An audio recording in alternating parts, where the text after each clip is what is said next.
Why would you compete with me? I'm an adult. Right, my arms and legs are much longer than yours, and I'm so strong I can carry myself right up through But this. long story You short, should've stayed home. my fingers hurt at the end of the wall. Yeah, but you didn't let the kids see that, right? Of course not. No, I never cry in front of a child, a woman, a relative. Never show your weakness in front of a child. I never cry when I'm looking at a mirror because I know I'll get mad and like assault the mirror. Right. Because of how masculine I am. So do you want to do a show? Oh, hey, red blinking light. Do you want to do a show? You want to do a show? Sure. Let's do a podcast show. I just found an earring. So welcome everybody to what is this, episode 4? Episode 4 of Wiki Wiki. Number 4. We are a random knowledge podcast where you'll probably learn something whether you like it or not. My name is Dana. I'm Chris. And I'm Jake, and over the course of this show, we check out Wikipedia for random articles that start with the same letter. We keep these articles secret from each other until the show. Secrets.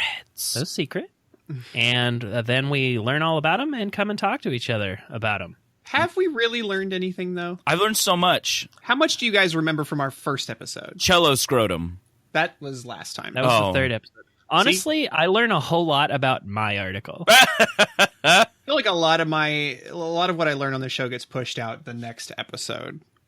Like, Sure. Which is fine. I'm in the fine toilet? with there being a small section of my brain where this show resides and then never really grows. That's beyond fair. that. That's fair. I mean, that's what we're about, though. Yeah. So we're going alphabetically. This is the 4th episode. And that means that the letter is D! So we're going to do a quick little previews, kind of tease what our article is, and then we'll kind of decide who's going to go first. I think, Dana, you should probably go first and give us a little tease. No, you do it. Okay, I'll go first. Well, I was telling, I kind of teased it to Jake a little earlier, but in this Wikipedia article, I'm looking at an image that says, the caption for it says, the clam chowder bag. So there's that. All right. I'll go. Yeah. Mine's it's got a lot to do with legal court cases and stuff. Oh. I don't know. We're done. It sounds boring. It sounds boring, but like maybe it's okay. Turn it off. I also want to point out, I'm really proud of you, Dana, for standing up to bullies. Yeah. You did it. I was bullying you, making you go first every time, and you stood up to me, but now it's your turn. So let's tease. What's yours? All right. Well, mine is very short. My clue is the 1970s were a simpler time. All right. I don't. Who's enthused? So what are we doing? I'm interested in getting Jake's boring ass one out of the way. Oh God, please. All right. We'll know who our true listeners are if they're able to stay Yeah. past that Okay. particular one. So am I going? Yeah, baby. All right. My article is called "Defense of Infancy." Defense of against- infancy. Okay, So- of infancy. The defense of infancy is a form of defense in court known as an excuse so that defendants falling within the definition of an infant are excluded from criminal liability for their actions if at the relevant time they had not reached an age of criminal responsibility. Okay, wait. Is this an either or scenario? Like they either meet the The criteria the for age- infancy or not? age of an infant or the like Yeah. So what their definition of an infant is different from what you think an infant is, Okay. according to law. So again, it's that they've not reached an age of criminal responsibility, not necessarily that they are an infant in diapers who cannot walk or talk or... So we're talking like pre-juvie. Yeah. Okay, so we established this law a couple hundred years ago, and under English common law, the defense of infancy was expressed as a set of presumptions that a child under the age of 7 was presumed incapable of committing a crime. And basically, they said... The English created Oliver Twist. They know that children are criminals. So many urchins. Yeah. I believe Oliver Twist was 7. Oh, okay, that's fair. That's fair. That was the standard. Yeah, right. That was the age. So basically what they're saying is that kids who are too young don't have the understanding to either know what they're doing or know what they're doing is wrong. Okay. So, yeah. Judgment is not really established. Right. As far as societal norms. Right. So according to a lot of societies, under age 7, if you go to court, you're basically considered an infant and you're free to go. So if you want to do a bunch of crimes, be 7. Get it in early. Be 6. Right. Yeah, get Right. it in early. Okay, so then from age 7 to 14, they start being like, well, maybe he knows what he's doing. Maybe you know what you're doing. Maybe you don't know it's wrong, though. So, like, from age 7 to 14, it's kind of a gray area where you can still sort of, like, get away with crimes if you act like you don't know what's going on. Yeah. Then, from 14 and older, the courts can assume that you know what you're doing and that it's bad. But you, as a child, can say, no, I'm too immature and I don't know. Yeah. I didn't know what I was doing was wrong. Right. So the courts say that by establishing immaturity, you can say that you're incapable of understanding the wrongfulness of your conduct. So I actually fell down the rabbit hole really, really early in researching this because there's this really big link on Wikipedia, and it says incapable of understanding what he had done or the wrongfulness of his conduct. It was just a really long link, so I clicked it. You clicked that. I clicked it. So, yeah. In order to determine Charles whether or not Manson. no, actually, I didn't see his name anywhere on this link that I went to, but. So to determine whether or not a person accused of a crime understood the wrongfulness of his conduct, courts will use what's called the Monotone rules. And basically in 1843, there was a guy living in England named Daniel Monotone, and he was acquitted on the charge of murdering Edward Drummond, the private secretary to the Prime Minister Robert Peel. So he's hanging out on Downing Street, and he rolls up behind Edward Drummond, puts a flintlock at his back, point blank, fires, and kills him, thinking that he's assassinating the Prime Minister. Mm-hmm. And the cops show up and restrain him, and it says before he could fire another pistol, which I thought was funny because instead of saying like another shot, he had to break out another gun. Yeah. Right. So he's restrained, he's in court. The next day, he makes a brief statement, and he says, "The Tories in my native city have compelled me to do this. They follow, persecute me wherever I go, and have entirely destroyed my peace of mind. It can be proved with evidence. That is all I have to say." And that's basically all he said. That's so cold. He goes to trial, and he doesn't say very much else. All he says over the course of the whole trial is, "I was driven to desperation by persecution, and I am guilty of firing," which was not taken as an admission of guilt. He was just saying, yeah, I shot the gun. All right. So eventually he's found not guilty on ground of insanity because his defense made enough of a case that he was like having delusions on all of this. So he spent the rest of his life in asylums and like everything was cool. But over the course of the trial, the House of Lords created a series of hypothetical questions about the defense of insanity. And even though Monotone was acquitted of his crime, if the laws were as fleshed out then as they are today, he almost certainly would have been found guilty if we'd like done it right. Right? So, what are the rules? How do you find out if somebody's insane? Jurors ought to be told in all cases that every man is presumed to be sane, and possess a sufficient degree of reason to be responsible for his crimes until the contrary can be proved to their satisfaction and to establish a defense on the ground of insanity. So there are 4 things. It must be clearly proved that at the time of committing the act, the party accused was laboring under a defect of reason or a disease of the mind. Right. And to not know the nature and quality of the act that he was doing, or if he did know it, to not know what he was doing was wrong. So basically, you got to have some kind of like crazy mental problem, not know what you're doing, or be under the delusion that what you're doing is okay. And there was like an example of this guy who cut off another guy's head with an axe because he thought it would be really funny.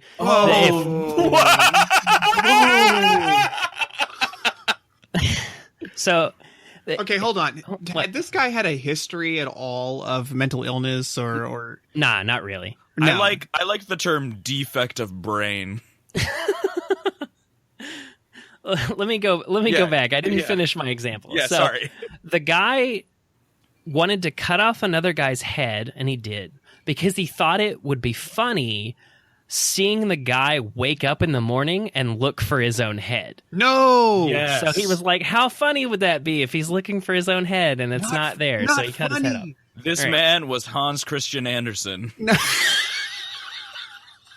What is that, a little...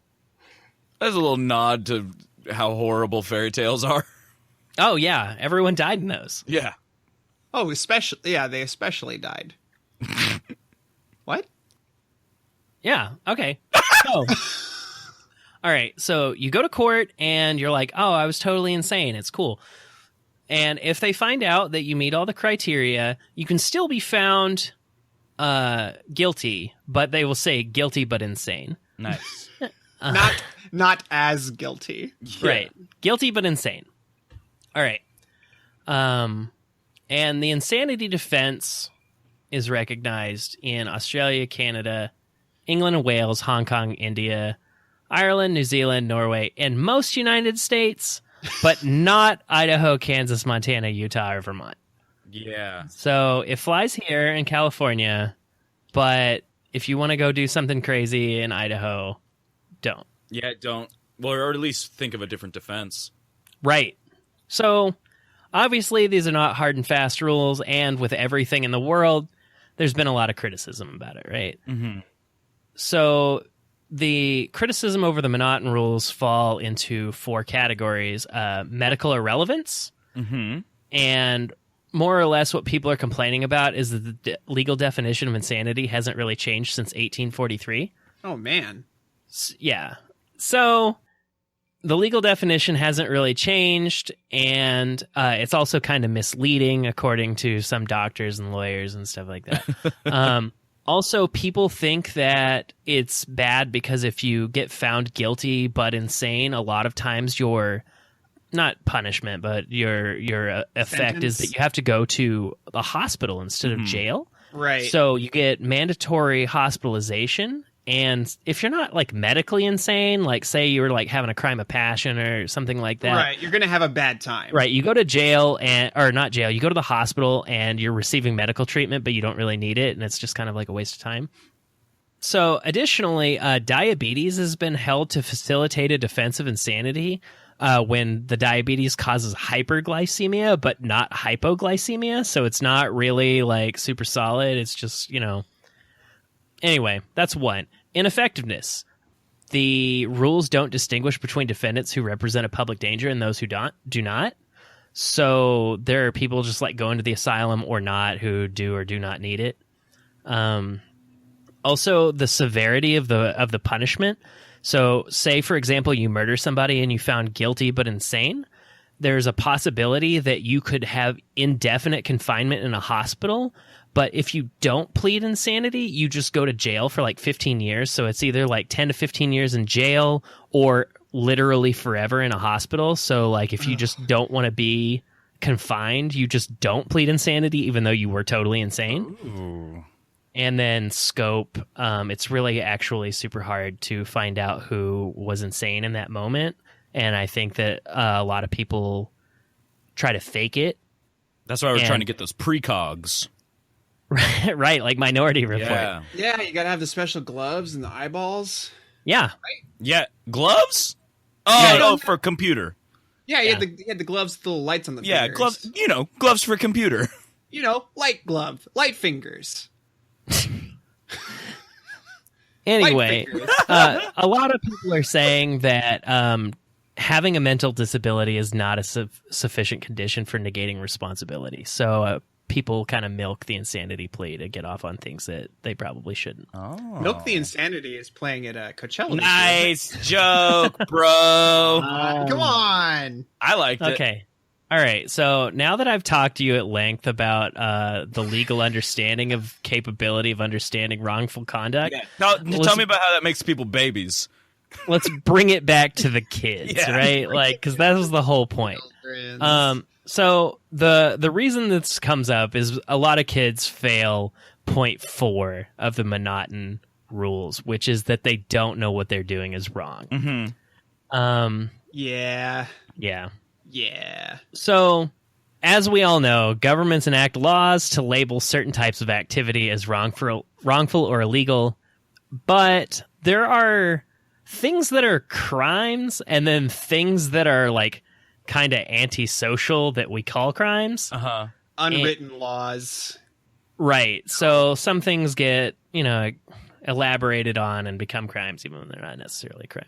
So what we try to do in a lot of countries is this public policy called parens patriae, which means parent of the fatherland. And what we try to instill in our citizens is like an understanding that as a citizen of this nation, you will sort of do what is expected of you in society and not like be a weirdo and like do not a lot of stuff like that. So anyway, It's like, that board game, Don't Wake Daddy? yeah, Right. It's like exactly that, like but for your whole life, and you don't want to wake Daddy, and Daddy is the government. right. And his little hat flies off. Because you woke Daddy up. Because you took too many loud steps? I don't know how that game works. Yeah, and then when you lose, like, the coppers bust the door in and get you. Yeah, it's Don't Wake Daddy. Daddy wakes up, and then he throws you in prison. And then you go to We could raise the stakes on that game. Man, I really did not enjoy that game or many other games that came out in the 90s like that, like the Crocodile Dentist or like where it was just like a matter of time before randomly you lost. Every it single tried to shock one of those.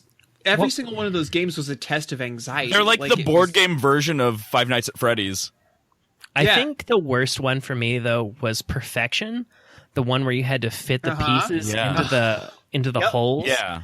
I didn't like playing that game because when you wound up the clock, like it made that ticking sound Yeah. and it got progressively faster. So what I would do when I would play it is just not start the timer and I would just put all the pieces back. Is that why you have like such a phobia of like earthquakes out here since you've moved to California? Like you just don't like anything moving if you're not ready for it. I don't think it's that. I think that it's just that if anything should stand still, it is the ground. That is the fairest explanation I've ever heard. Okay, so back to kids and being criminals. So laws tend to use the phrase age of criminal responsibility in two ways. And one is a definition of the process for dealing with an alleged offender. And this is where you start like looking at the age of a kid and determining whether or not you should try them as a child, as a juvenile, or as an adult. And what that really boils down to is not necessarily whether or not they were like capable of committing the crime, but the result of the case in the event that they're found guilty. Mm-hmm. So, if they get like taken away from their parents or they have to do counseling or whatever like that. And then the physical capacity of the child to commit a crime. And a lot of people think that there is a link between infancy as a defense and defenses that diminish responsibility on the ground of mental illness. So this is kind of like Where they think they're connected. so that's why there are some people that think being a child is basically the same as being insane because you have a disconnect from reality. I think those people are in the latter category. Right. So some people think that, but a lot of people think that the linkage is not constructive and that it implies that children are mentally defective. Yeah, exactly. Whereas they lack the judgment that comes with age and experience, right? As one would expect. Right. So there are some places that have a policy. It's called doli incapax, which means incapable of wrong, and this excludes liability for anything that a child does up to a specified age. There are some countries, like Nordic countries, where if a child commits like a crime before the age of 15, the child isn't held accountable for what they did, and rather the country starts like looking at the parents and being like, why didn't you raise this kid right? Right. And then they'll step in and either like give the kid counseling or like take him away, and then like totally put the parents in jail for the crime that the kid did. May I ask a question that I'm sure you don't have the answer to? Yeah. So my brother-in-law was born on a leap year. He was born on February 29th. Right? Is that right? Yes. Okay. So Yeah, assuming that's his birthday. Yes, has that's correct. there ever been anybody who's born on that day and used as his defense that they're less than 7 years old to get out of a crime? Because legalese would have it be that he is only that age. I don't believe so, but I do. I'm going to take the wind right out of these sails with tar all over them and pitch that Throwback. that when you are born on a leap year, your birthday is like legally considered March 1st or February 28th on years that are not. Days. Well, that's horrible for everyone. It's pretty bad. You tried, though. Yeah. You tried. I was trying to poke that hole. Are you looking for ways for your brother-in-law to commit crime? Yeah, baby. How old is he? I don't know. Older than me? Okay, then he's probably older than 7. Okay. Okay. All right. I had no interest in doing math at that moment. No, I feel you. I feel you, dude. All right, so like I've been saying, age of culpability, a lot of countries decided that it's 7. That's when a child's brain turns on, recognizes their right from wrong, all this other stuff. So it wouldn't be an article of mine if I didn't have a little table with data. Oh, God. Yeah, do it. All right, so let's find out where the age of culpability is. Age 7, India, Myanmar, Nigeria, Pakistan, Singapore, Sudan, Tanzania, right? Okay. Okay. Oh, they're Iran. culpable at 7? At 7. Yikes. Dang. All right. Iran, age 9. Okay. For girls and 15 for boys. What? That is the only country I saw where there Where was it's actually mixed? disparity between genders. And I think it's really crazy that you know that you're committing a crime at age 9 for a girl, but for boys, they're like, we'll give them They just like 6 mature more years. faster. Yikes. I also wrote down like kind of a lot of the countries that you think is sort of like the first world countries where you'd expect like, oh, surely we'll have some good laws here. UK and Australia, 10. All right. Canada, 12. France, 13. Afghanistan, age 12. Okay. Better than France. I mean, worse. I don't know. It depends on how you think of it. So in China and Russia, you can be tried as an adult, but only at age 14, but only for really serious crimes like murder, rape, robbery, arson, explosions, planting of toxic substances, terrorist attacks, and drug trafficking. Otherwise, they won't try you as an adult until you're 16. Okay. And then there are some places that won't try you as an adult until you're 18. And a lot of these are like countries in South America and Central America, like Brazil, Colombia, Ecuador, Mexico, Peru, and Uruguay. Mm-hmm. Interesting. And then I saw this really, what I thought was weird. In Malaysia, they have a dual system of secular and Islamic law. And depending on like what kind of law you break, they'll try you at different ages. So if you break like a regular law by the government, you can be held criminally responsible at the age of 10. But if you break a law under Sharia law, it says that you can be held criminally responsible from the onset of puberty. Oh, no. So I debatable. don't really know how they're enforcing that one. There was like no additional info. but I feel like that's kind of like a weird law. For sure. And I'm really almost out of facts on this, but I wanted to ask you guys, what country do you think it is that prosecutes children at the youngest age? I sure hope it's the greatest country on this planet, making it great again. Number one, USA. Do you want to know what it is? Yeah. Cuff those babies. United States of America. Hey! We're number one. We're number one. Only in North Carolina. You can go to jail at the age of 6. Wow.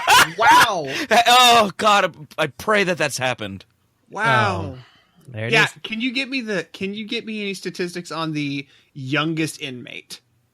I think that show, Kid Nation, they were all criminals that were just sent to live in a weird Western commune. Jake, after the show, get me the youngest North Carolina inmate. Hold on, Oh, he's pulling it right now. I'm trying, dude. All right, I can't. I'm looking at the footnote for where it says age 6, and it links to like articles that like used to exist but no longer do. Oh, bummer. they're just Anyway, fictions. yeah, United States, we did it. Nice. I'm so proud of us. I'm proud of. Is pride the word though? Yeah. I'm proud of my big boy country. I'm proud of us putting little babies in jail. Now you know. Don't go to North Carolina. Yeah, if you want to commit some crimes as a 6-year-old in North Carolina, don't. Yeah, you'll get it.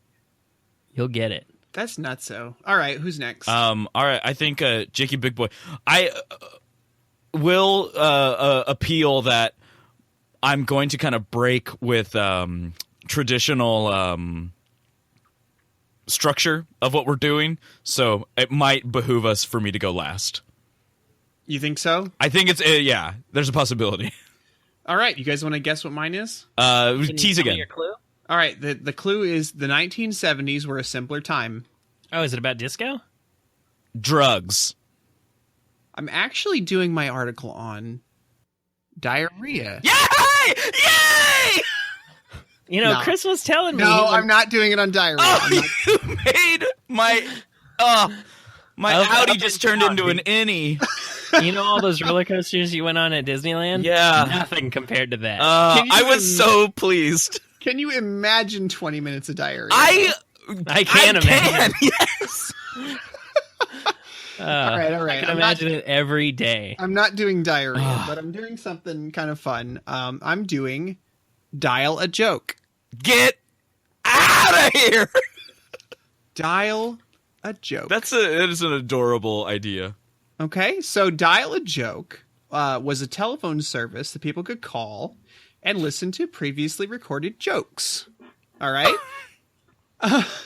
The jokes were they were generally recorded on an automatic answering machine. Mm-hmm. And they were super popular in like the early 70s, especially in California. I'm not really sure why California was like the breeding ground for these, but they popped up in California. So in the past, a bunch of jokes were basically recorded on a cassette tape and played sequentially, and each caller heard the next joke on the tape. So you could only accept one call at a time. Pretty much. I love it. You know, I guess if you were really in a bind and needed the next great cocktail party icebreaker, you had an outlet in the 70s. You were able to go to a dial-a-joke service. The original dial-a-joke service was created by 4 dudes named Mark Robbins, Ira Goldstein, Ben Weinberg, and John Lucas in 1971. Is this the same? Oh, wait, what? That's not the name of the same guy. I was like, who's that guru guy whose last name is Robbins? Tony Robbins. Tony Robbins. Okay, No, it's not him. Different guy. So they created their service inside Mark and Ira's apartment. Jan was the voice. Oh. Mark actually built and maintained the answering machine that they used. He bought an answering machine. No, he actually had to build something. What? And I'll get to this in a moment. Okay. Yes, exactly. Ira and Ben were responsible for the content, and they basically did the production of the Dial-A-Joke tapes. They even went as far as getting like rubber stamps made that said dial a joke and had their phone number on it. And they stamped like hundreds of these like business card sized papers and like went to the mall or went to like parking lots and like handed them out like, hey, have a joke when you want it, I guess. If that happened today, I would be super psyched. Like, I would call. I don't know. It's I would so call. easy to. It would be so easy to get a joke just on the internet. But if somebody like gave me a phone number, 150%, I would call it. Yeah, that's more percents than there are. Exactly. So they originally used what was called a Codaphone answering machine, but due to high call volume, the machine kept failing. Nice. Codaphones were basically a device that had this cradle that you could set the handset in. And when a call came, it would answer it and play a sound from the device, which and then it would record the audio of the caller after it played whatever it was supposed to. Yeah. So the only reason this device needed to exist was to get around the fact that AT&T, who at the time had a complete monopoly on the telephone industry, completely refused to allow anyone to like attach any equipment to their lines. Yeah. Right. So Codaphone was like, do you need an answering machine? Guess Do you what? need something to answer that's not you? Well, you can't do it. You can't attach something to AT&T's line. So we've made this thing that you can just set your phone in. But it didn't do very well. It kept falling. It kept failing. So eventually Mark designed a new machine that was centered around the Craig 8-track tape player. Mm-hmm. So they recorded about 30 jokes on a tape loop. The first track had a joke on it, and the second track had like a beep tone that played when the joke was over, so it signaled the machine to turn off for the next caller. Would the next person get a different joke? Right. It would just move on to the next joke on the tape loop.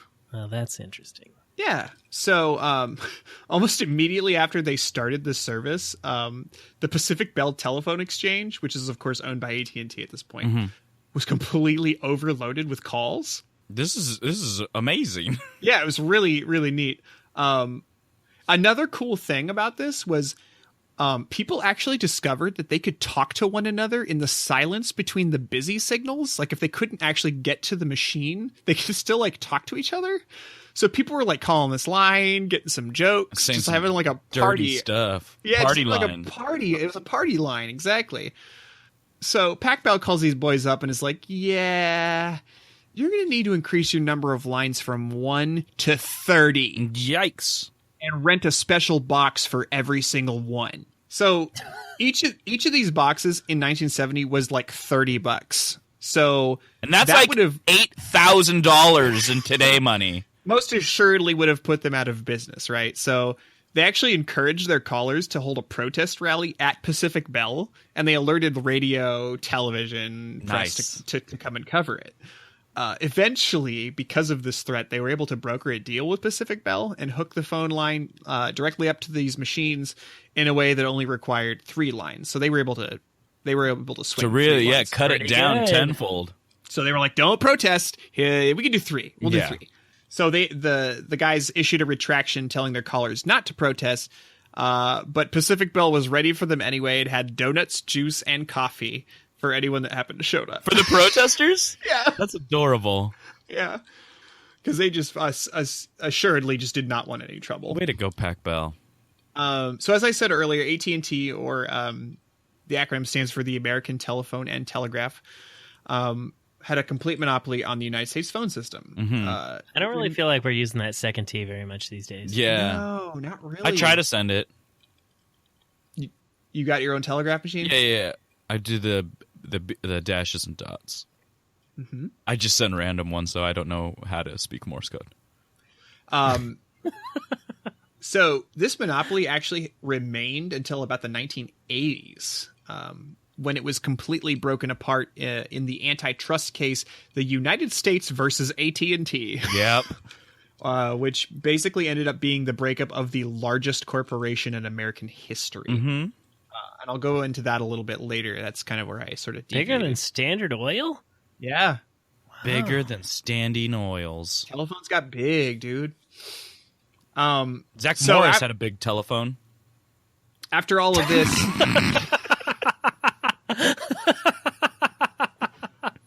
After all of this, They actually also installed a counter that tracked the total number of jokes that were given. And when they retired the machine, it had over 1 million calls logged on it. Nice. So much like the three of us, people loving the jokes. So dial-a-joke operators actually sometimes took live calls and delivered the jokes personally. That's pretty cool. Here's a little tidbit you may not have known. Apple's co-founder, Steve Wozniak, actually met his first wife by taking a live call on his own dial-a-joke service that he created as a hobby in 1973. That's disgusting. So he created a bootleg dial-a-joke. And this Yeah. honey's calling him up, and she's like, I'm looking for a knockoff. And like I said, these things Ring are a just, gag. These things are just popping up like weeds. These things were popping up like weeds. There's a lot of imitators. That's crazy. Yeah, absolutely. Steve Wozniak was one of them. So his was actually the first service of its kind in the San Francisco Bay Area. And it was started at a time where you couldn't actually commercially buy answering machines or telephones. He had to rent this super expensive machine from AT&T. AT&T, man. That's insane that this was like there was like this like budding business. It'd be like if computer programming became a thing, but there was nowhere to purchase computers, so everyone had to just build your own. It's weird. Either build your own or rent it from the computer company. Right, that had a monopoly on computers. I can't believe that this was so recent, too. Like, this was not very long ago. So Steve Wozniak's received over 2,000 calls a day during its 3 years of service. But he just like heard a sexy voice and picked it up and then just started spitting game? I guess so. That's disturbing. I guess so. But he is a bear of a man. So his service actually got so many calls that he actually had to keep changing the number because it reached a point where people who had phone numbers that were similar to the one he was using would get like 100 calls a day. They were like, hey, give me a joke. I want that joke. I want that joke. I would adore a phone call like that. And people were like, End of this episode, I'm giving out my number. Anyone who wants a joke, just give me a call. People were like, I don't have any jokes. I'm just a guy. Like, why are you asking me for jokes? So when he took his live calls, he used this like thick Eastern European accent. Yeah. And he went by a character named, and I'm going to try to pronounce this, Stanley Zebrazoo Skinitsky? Back when you could just kind of be inappropriate. Yeah. Right. So he was that guy when he did the jokes. Okay. Eventually he had to end the service because he couldn't afford to keep renting the machine. So these people weren't making any money with these jokes. Not really. No, kind of a bad time to open up a joke factory line. But so many people were like, I'm going to be the one to turn a profit. Yeah. What dummies. So then I guess Steve Wozniak went on to do something more lucrative. I'm not really sure. That was one of the dial-a-jokes. That was the joke. Please clap. All right, so there are some other dial-a-joke services. Mount Hood Chemicals in Portland, Oregon. They were the makers of C20 type laundry soap, had their own service that had a new joke each weekday in the late 70s. Were they soap jokes? I don't know. I didn't have I think much that was more. back in the day when you could have a company that was like, yeah, we make canned fruit and tires. Like, that's It fine. was actually the Canned Fruit and Tire Company of America is what it was called. In 73, the New York Telephone Company came out swinging with their own service that actually used comedians such as Henny Youngman, Jay Leno, and David Letterman. Hey. How about that? how about it? The answering system that they set up was first actually developed to provide like time and weather for the New York metropolitan area, but they later adapted it for jokes, presumably once everyone realized how dumb it was to call in for the time and the weather all the time. Yeah. Isn't it just as dumb to call in for a joke, though? No. It's my defense. That's as strong as I'll get. It's not. It's good. All right, so the Zygot joke line in 1975 was located in Downey, California, and run by Mike Sultan. The skits were recorded on an 8-track player, like the one I mentioned a little earlier, and were super popular, and they got thousands of calls a day. And just like the other one, when there was a busy signal, callers were able to like talk to each other, so it kind of became a party line. The skits were recorded and written by Mike Sultan and some other guy named Alfred Yankovic. All right, joke Yes. received. Yeah. So Joke Al received. Yankovic, one of his starting ventures was on this Zygot joke line in 1925. Now you know. So this actually got me super interested in seeing if I could actually find a dial-a-joke service that was still operational. Oh, God. And I wanted to call it right here on the show. Unfortunately, almost all of them are discontinued, but I did find this website that had like a ton of Mark Robbins master recordings available. So if you guys are interested, I'll go ahead and play. 100% I'm interested. Oh my god, dude! I'm looking for that vintage joke. Yeah. All right. I hope it's about like suits.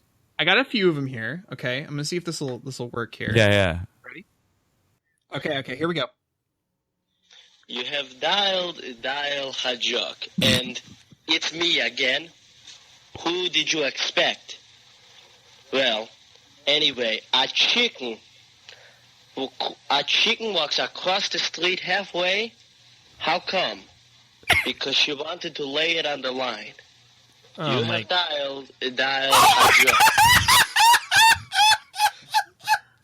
Oh, Okay. All right. I got a couple more. You want to hear another one? Yes. All right. Here we go. You have dialed Dial Hajuk. And what's this? A Dial Hajuk Wiki Riddle? Okay. What's a hula hoop with a nail in it? Come on, what's a hula hoop with a nail in it? A naval destroyer. You have dial Hajuk. That one was really relying on like a lot of good aiming. All right, you just have to know a little bit about the Navy. I've got one more here. And these Did are you, all from wait, the did you early- vet these jokes before you decided to I play did, them? I for did. us? Also, is this real or are you joking us right now? And are you the person doing this horrible accent and made What? these horrible jokes? 100% real. Okay. Okay, here's the last one. You have dial Hajuk again. And it's me. Listen, do you know what a three-fingered pickpocket steals? Huh? Bowling balls. Oh. You have dial Hajuk. Nobody don't has even- a bowling ball in their pocket. I my don't dog. even understand that one. All of these jokes are equally as bad. So Yeah. that was from the original Dial-A-Joke archives. So huge shout out to dialajoke.us, which has this like huge archive of joke phone service recordings. Doing the Way- Lord's work. Way more than I shared with you. And their website looks like a straight snapshot straight out of like 1996. So please never, ever change. Super huge shout out to the 70s for having like really, really stupid jokes. Yeah, Like- absolutely. I just heard 3 jokes in a row. None of them were a dick joke. What's going on? They figured that out in the 80s. So I'm gonna wrap up here with some. I did a little more delving into the United States versus AT&T just for shits.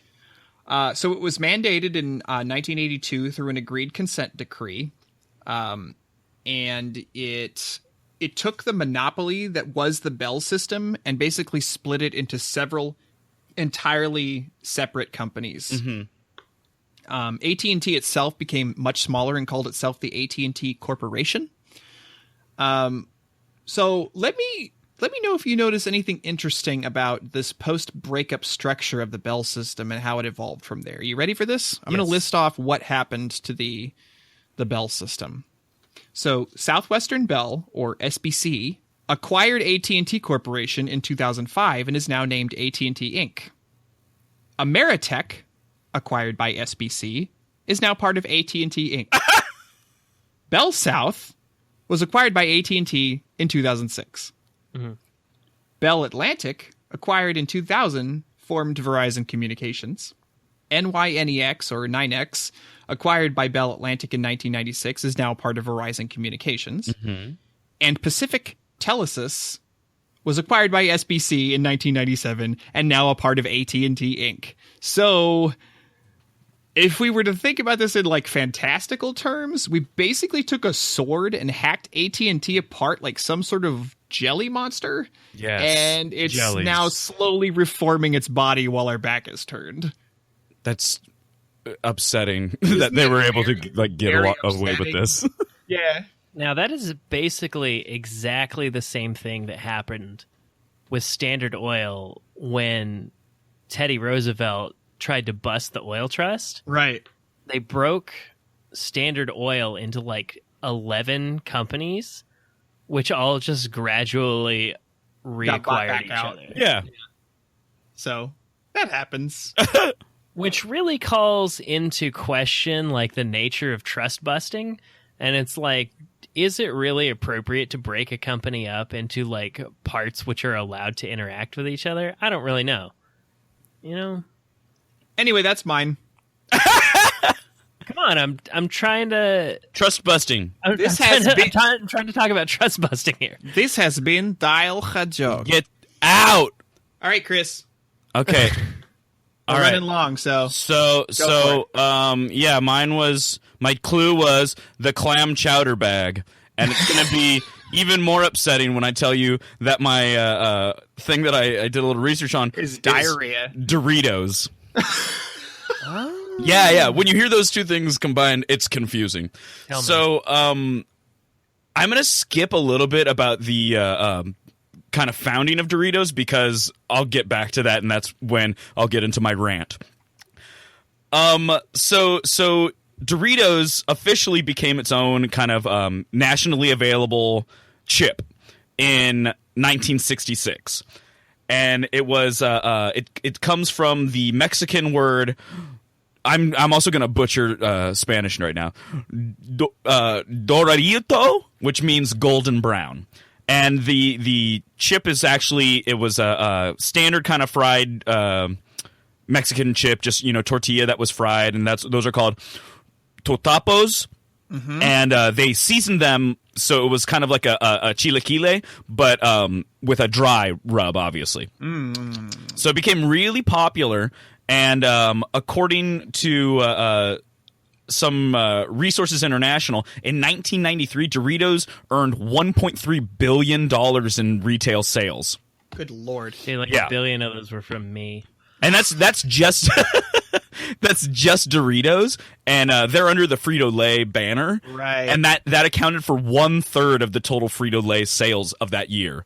So 1/3 of Frito-Lay's income comes directly from Doritos. Now, does that include like them selling their shells to like Taco Bell as well, or is that only retail like in the store? I'm not 100% sure, but it says retail sales, so okay. I'm going to say it's probably just in the store. All right. But so that was 1993, and then in 1994 the company spent, hear this, $50 million to redesign Doritos and make the chip 20% larger, 15% thinner, and they rounded the edges of the chip. Yeah, they were sharp. Yeah, they were sharp and tiny and thick. So they were like, and what happened was they started like, the reason they decided to do this is they were finding there was greater competition coming from restaurant-style tortilla chips, which were larger and more strongly seasoned. And then also they found out that they were getting a lot of scrap resulting in broken corners from the manufacture process. So that's why they rounded the corners off of each chip. Huh. Yeah. So less resistance in the process. Yes. Sure. So there's a lot of weird stuff with them. Like they redesigned Doritos. They did a lot of funky stuff. In 2003, the company was actually sued by a man named Charles Grady who claimed that his throat had been damaged because of eating Doritos. I think he was eating them too fast. Yeah, according to him, the shape and rigidity of the chips made them inherently dangerous. Oh my god. And he attempted to admit evidence to the court, a study by a former chemistry professor that calculated how is the best way to safely swallow the chip. I would try chewing it first. Yeah, personally. The Pennsylvania Supreme Court later ruled that the study did not meet scientific standards. It could not be presented as evidence. Grind it into a pulp and swallow it like a regular. Yeah. Eat it like you're eating anything, you dummy. So let me briefly detain you here. While I was researching mine, I came up on the Liebeck versus McDonald's lawsuit. Is that the coffee one? That was the coffee lady in 1994. Yeah. and it was all about like frivolous lawsuits and stuff. And I know that a lot of people in the 90s were really bagging on this lady for like saying that the coffee was too hot and it was supposed to be hot. Did they give her like crazy burns? It gave her like third-degree burns, like all over her crotch and like her thighs. Like 16% of her body was just like completely destroyed by this coffee. And like as I was like reading about it, I was like, okay, this seems fair. I'm not on the same page with the Dorito Charles guy. Grady. Yeah, like dude, try chewing your food, bro. So Doritos, they've gone through a couple things where they've been like pretty aggressive in trying to market themselves and change their image, and so they've done a lot of redesigns of the label and of the product placement. You say that like they had like a criminal record or something. Yeah, you'll see they might as well. In 2015, they actually did a really cool thing where they did limited edition Rainbow Doritos products, and they were available with a $10 donation to the It Gets Better project, which is that nonprofit for LGBT youth. Right, and, right. They ended up raising a decent amount of money with it, but awesome. It was met with like a lot of like kind of pushback and controversy. Here, now I'll get into this real quick. So these are the ingredients in Doritos. Oh no. Well, these are for the nacho cheese Doritos. High fructose corn syrup. In order percent of the product, of course. Whole corn, vegetable oil, which is made up of corn, soybean, and other sunflower oil, salt, cheddar cheese, maltodextrin, whey, monosodium glutamate, which I didn't know Doritos had MSG in them, but it makes a lot of sense. Buttermilk solids, not sure what that means. Terrified. Romano cheese, whey protein concentrate, onion powder, partially hydrogenated soybeans and cottonseed oil, corn flour, disodium phosphate, lactose, natural and artificial flavors, dextrose, tomato powder, spices, lactic acid, artificial color, citric acid, sugar, garlic powder, red and green bell pepper powder, sodium caseinate, disodium isonate, disodium guanylate, non-fat milk solids, whey protein isolate, corn solids? Yes, non-fat milk solids. We already got past buttermilk solids and you didn't seem to be that alarmed. Whey protein isolate and corn syrup solids, which sounds like that's just can't be a thing. Corn syrup solids? There's way more actual milk products in these chips than I would have expected. Yeah. But in 1996, The Onion, the satirical newspaper, they featured an article with the headline, Doritos celebrates 1 millionth ingredient, lampooning Frito-Lay for the sheer number of ingredients in Doritos. And half of them are chemicals. And then this is my favorite part, the like little follow-up to this. And there's actually two-sided sources for it. Concerns have been raised that the oils, flavorings, and additive used may be unhealthy. You think? So now I'm going to go... I have a list because it was difficult to kind of find them in the article. But I'm just going to try to run through this. If there's any you want me to touch on later, I can hopefully give you a little more backstory on them. But these are the flavors of Doritos. Oh, holy hell. That have existed throughout time. So flavors. There's the regular corn. Then there was nacho cheese, Cool Ranch, taco flavored, sour cream and onion, sesame seed, Taco Bell's Taco Supreme, Pizza Hut's Pizza Lovers, toasted corn, Nacho Chipotle Ranch Ripple, Arby's Bangin' Beef Bonanza, 4 cheese, Jumpin' Jack Monterey cheese, Chester cheese Doritos. Is that a cross spicy promo nacho? Cheetos? It sure is. It was a crossover with Cheetos, which is also under the Frito-Lay banner. Right. Then they also at one point made a product called Rolitos, which were just like tubed Doritos, like kind of like Takis. Yeah. And they had nacho cheesier, zesty taco, Cooler Ranch, queso picante. And then they took them off the market. And then they reintroduced them to the market under the name Dynamitas, which were like little sticks of dynamite. And they came back with a chili lime combo. Mojo Creole, which is Creole Magic, and lemon, lime, and garlic. Okay. Then they made something called Doritos Collisions, which were 2 flavors in one bag, hot wings and blue cheese. Dude, I ate that bag so much. There you go. Zesty that was part of those billions. Zesty Taco Chipotle Ranch, habanero guacamole, cheesy enchilada and sour cream, pizza cravers, and ranch. They also, at one point, had a competition in place where they had a mystery flavor bag, which you didn't know what the flavor was, and it came in a black bag. They appeared to be like normal Doritos, and it was like a competition, and apparently somebody won by saying, "Hey, that's Mountain Dew." They also released something called the X13D flavor experiment, and the flavor that came from this was just called All American Classic. Nope. That was in like 2000 and these are like throughout time. They've been doing this stuff since the 60s.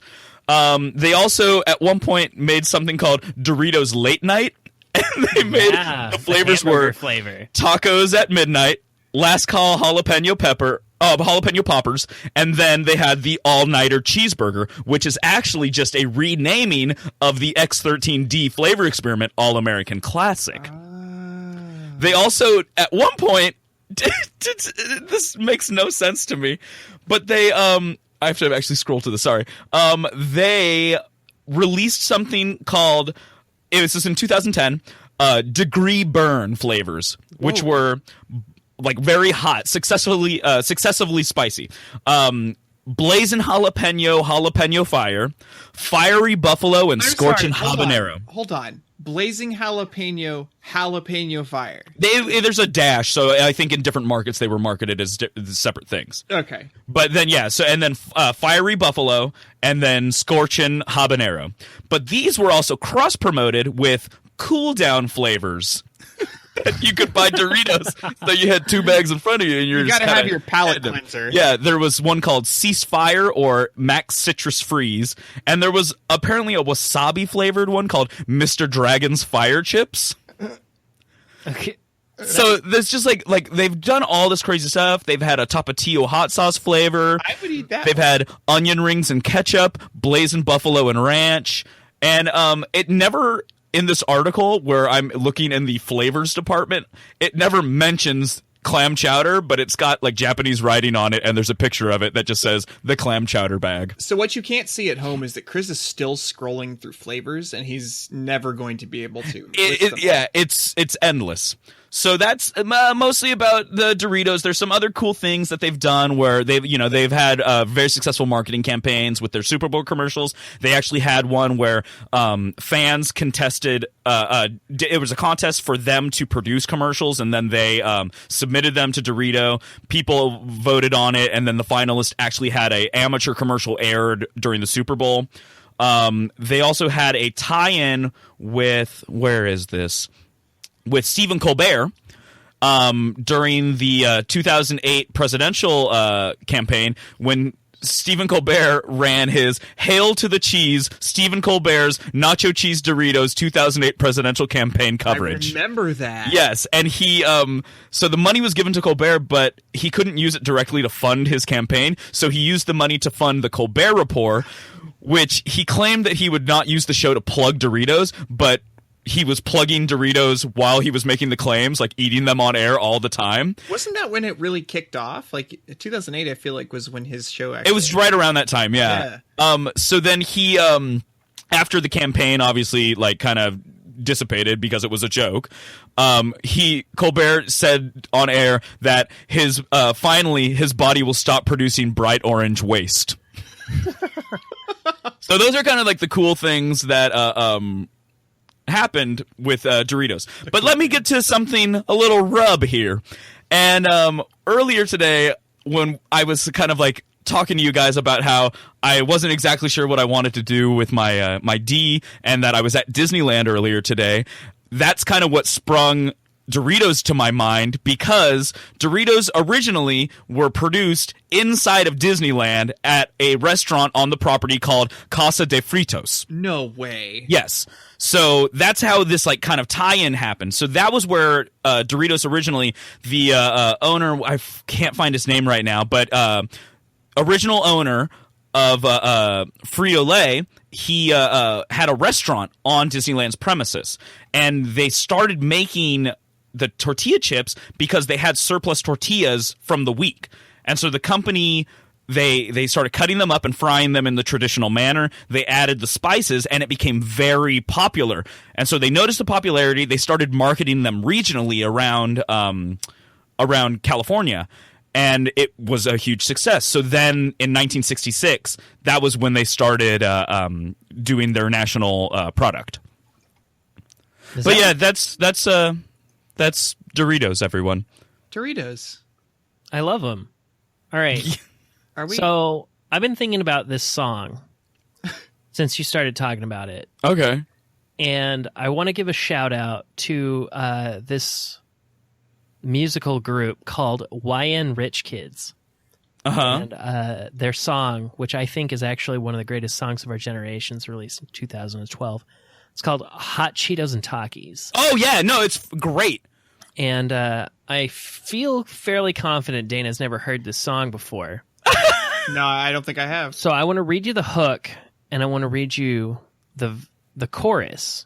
I was going to say, I know all of it off the top of my head, It says, but continue. Hot Cheetos and Takis, hot Cheetos and Takis. I can't get enough of these hot Cheetos and Takis.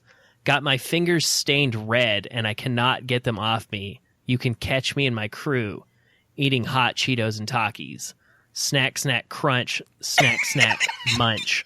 Hot Cheetos and Takis. Hot Cheetos and Takis. Okay. You can catch me and my crew Right. eating hot Cheetos and Takis. Okay. Yeah. Now, this group is a bunch of children Yes, Who seem can't- to be imitating popular rappers. Like there's a Jay-Z There's kid. definitely There's- a Jay-Z kid for there's- sure. Yeah, there's like a mystical kid, the one who just starts screaming at everybody. It's one of my favorites. So the song is actually really good. Also, surprisingly decent message for the youth. Yeah, It's like they talk about like going to school, and then after school they're like, "Hey, we got $3. Let's go down to the store, buy a bag of chips and some Yeah. lemonade and hang Oh out." man, thank God we live in this time. it's pretty great. Yeah. It's pretty great. You know. All right, I think that's it. That's Doritos. I kind of. All right. Are we good? I think that's it. So what do? We did Doritos. What did we learn? I Um, forgot Jake's already. It was so boring. It's It was about kids going to jail. Oh yeah, insane kids. yeah. It's about how insane people are basically infants, and that doesn't fly in North Carolina. Yep. Okay. You're going to jail no matter what. right. Age be damned. Okay. What Yeah. else? What else did we learn? I learned that that you will tease me with the one thing I want in the world and then pull it away from me by not doing an article on diarrhea. You were right though with your clue. The 70s really were a simpler time. Right. Like people just setting up free phone services where you can just call and somebody will read you some dumb Someone will joke. read you a joke. Yeah. All right. It is. Yeah. That's a fairy tale experience. And we also learned about chemicalitos. Yeah. I think I'm gonna go get a bag. Maybe. Let's do it. All right. We're Wait, done. no, hold on, we're not. No, we're done. Real quick, Okay, go. you remember how Cool Ranch used to be called Cooler Ranch? Yes, Yeah. I do. Like very, very vividly. And nacho cheese was nacho Nacho cheesier. cheesier. Yep. Yeah. They talk about it in the article. If you go into like the flavors department, they were bringing stuff, they were putting stuff in and taking it back. Like they're involved with the Pepsi company, and that's why they got tangled up with these Taco Bell Pizza Hut tie-ins. But then like Taco Bell and Pizza Hut got pulled off of the products, so then they were just called like Taco Flavor and Pizza Lover and stuff like that. It's a mess. They like have tried everything forever. Yeah. And You got to give them credit for they keep it fresh. and overseas, Cool Ranch is called Cool American. And I'm still interested in the mystery of the clam chowder bag. End show. End of show. Okay, well, take us out. Okay, thanks everybody for listening. Please like us on Facebook, follow and retweet us on Twitter at _WikiWikiWhat. Follow our website at wikiwikiwhatpodcast.com or send us feedback and suggestions at wikiwikiwhatpodcast@gmail.com.